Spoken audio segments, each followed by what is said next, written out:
Hello friends, welcome to Dani's world. Today I'm excited. I'm playing with an egg. It's like a rubber ball. Do you want to make it? Let's get started. You need 3 things. A bowl, an egg, and a bottle of vinegar. It's very simple. Put an egg in the bowl and put vinegar into it.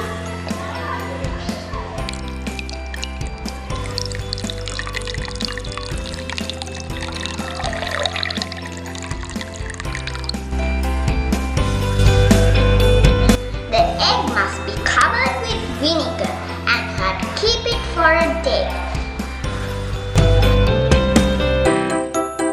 Oh, I'm so excited. Let's see what has happened to my egg.